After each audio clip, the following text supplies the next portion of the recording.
It is a beautiful summer day, and I am riding a train. My name is Jenny, and I am an English literature student. Two women are on the train with me, seated across from me. They are speaking English to each other. I do not understand everything they are saying. I am learning English, but I am still a beginner. I decided to talk to the women using the basic English words I knew. The women understood me, which made me feel happy. I told them that I was trying to learn English. They shared that they were from England and were returning home from a conference. We had a 10-minute conversation. My stop was the next one, so I told the women goodbye. They gave me their contact information and invited me to visit them in England. I said goodbye and left the train.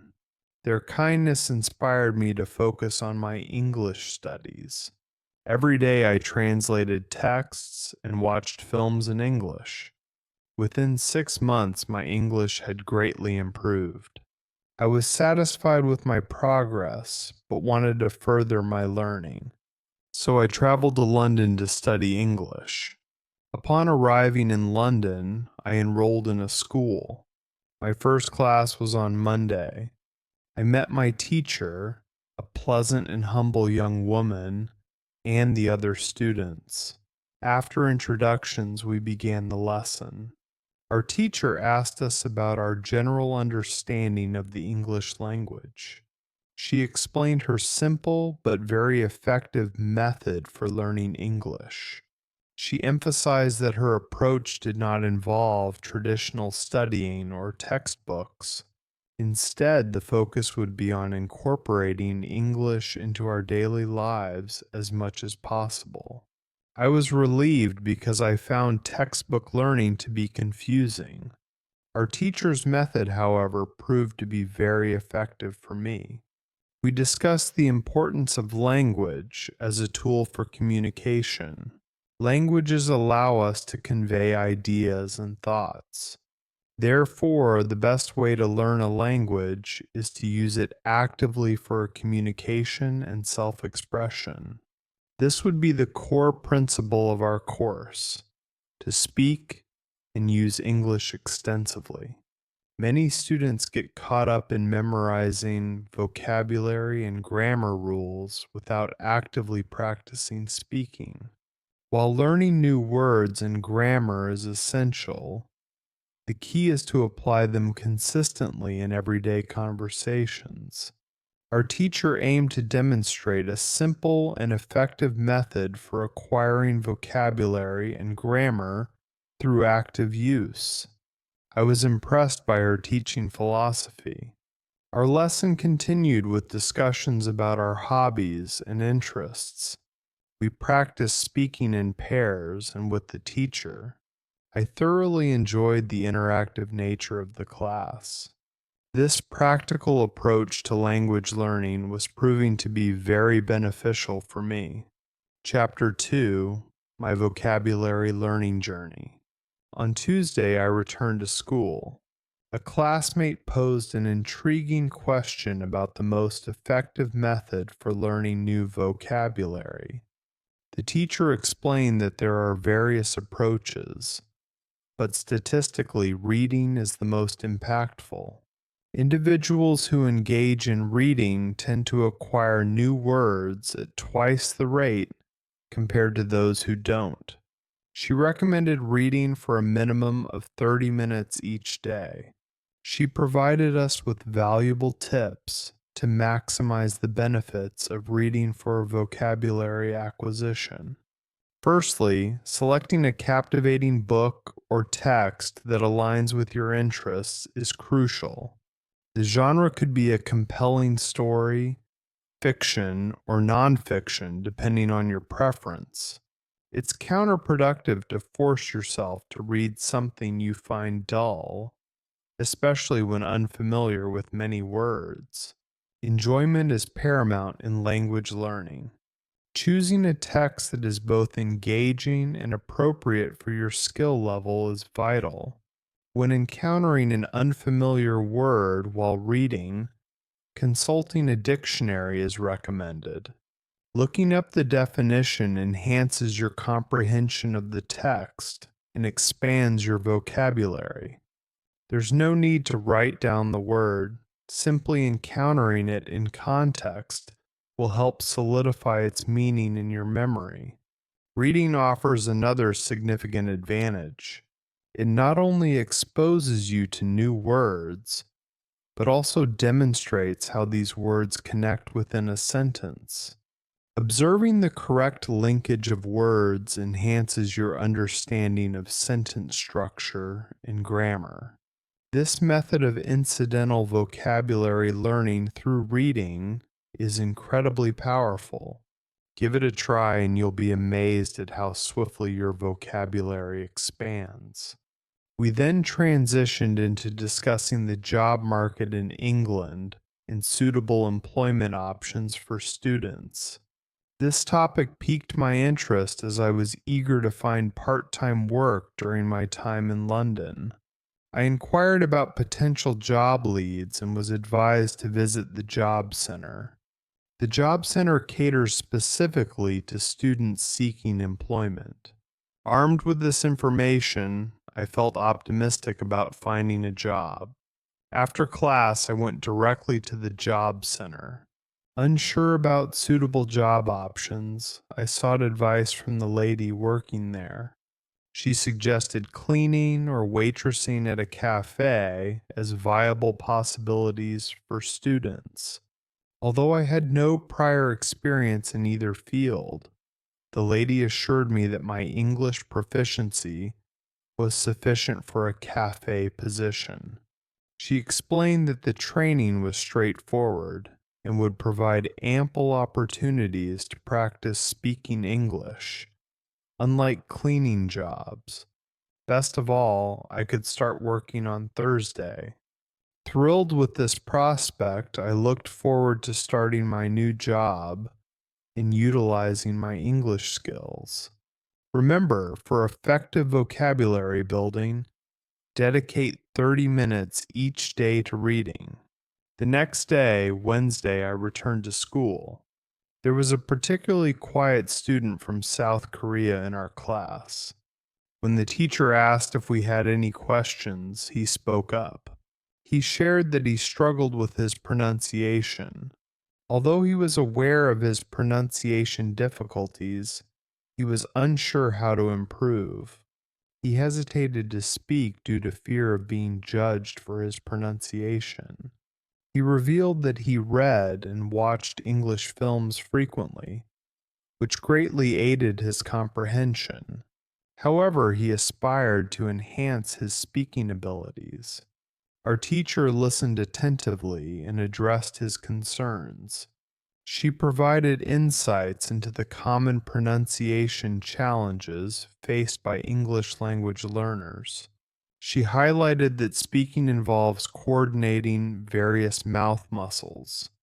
However, when speaking a new language, individuals often default to muscle movements used in their native language. This results in pronunciation deviations from native English speakers.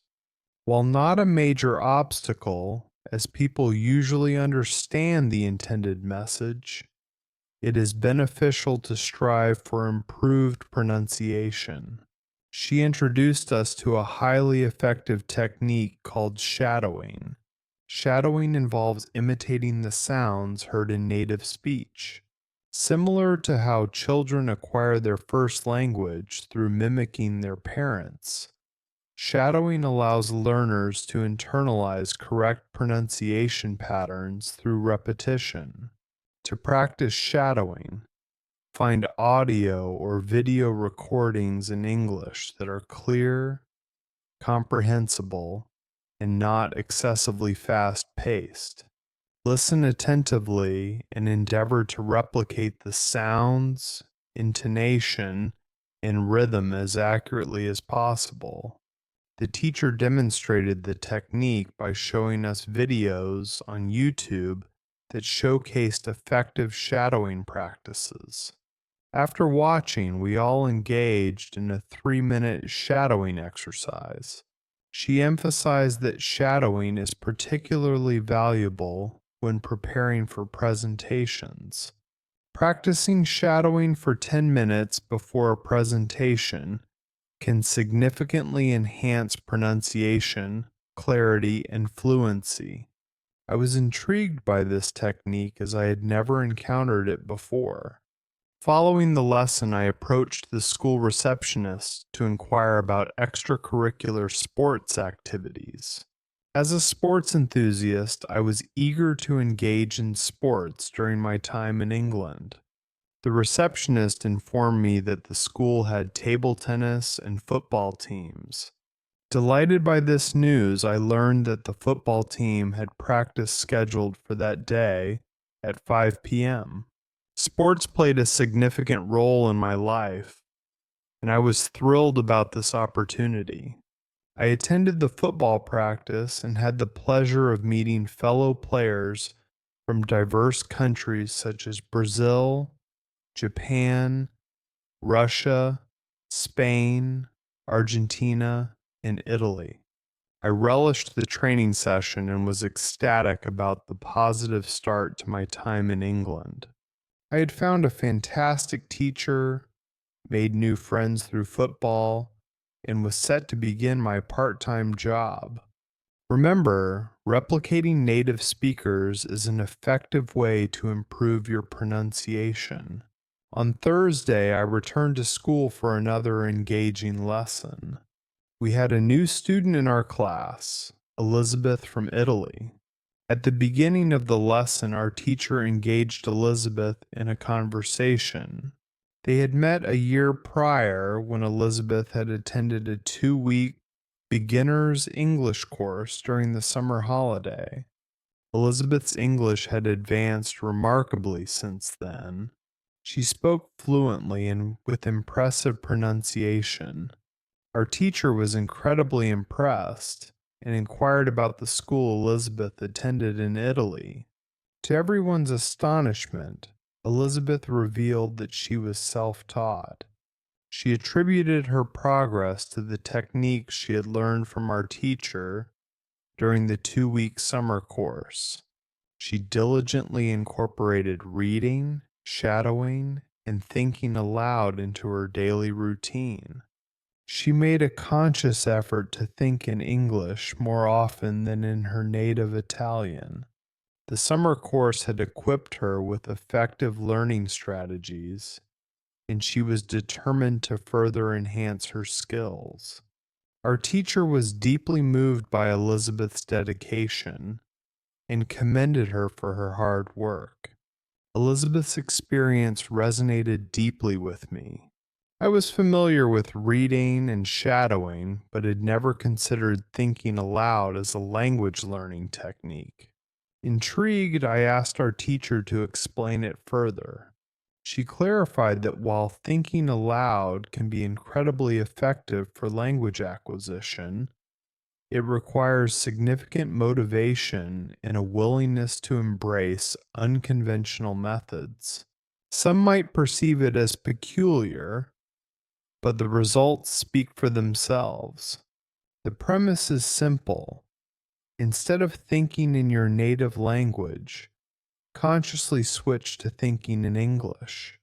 Then verbalize these thoughts, essentially talking to yourself in English. While seemingly straightforward, this technique yields remarkable improvements in spoken fluency. Eager to enhance my speaking abilities, I expressed my interest in trying this method. The teacher suggested seeking guidance from Elizabeth, who had first-hand experience with thinking aloud. Elizabeth was happy to share her insights. She admitted that starting with thinking aloud hadn't been easy.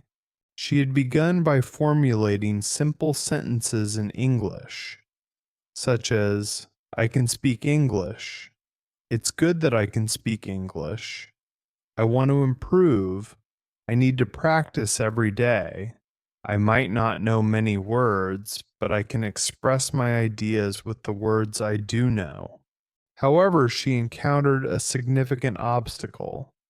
Her thought processes in Italian were often intricate and lengthy, making it challenging to translate them directly into English.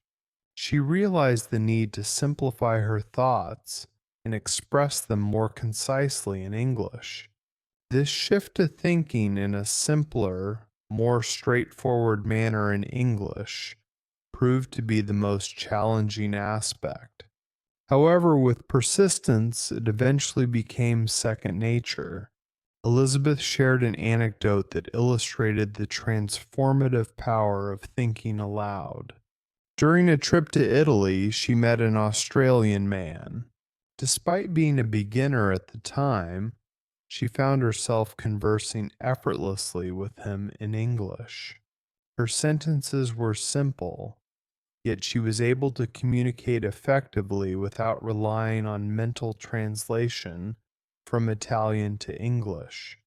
This encounter bolstered her confidence and motivated her to embrace thinking aloud even more. She continued to use this technique regularly, and it significantly improved her speaking abilities. Our teacher expressed gratitude to Elizabeth for sharing her experience. Inspired by Elizabeth's journey, I was eager to implement thinking aloud into my language learning routine. If fluency is your goal, incorporate thinking aloud into your practice. In conclusion, a holistic approach to language learning is key. Allocate 40 minutes each day to reading, listening, thinking, and speaking in English. Explore resources such as basic English stories with audio narration to enhance your comprehension and pronunciation. Remember, consistent effort and a willingness to step outside your comfort zone are essential for success in your language learning endeavors.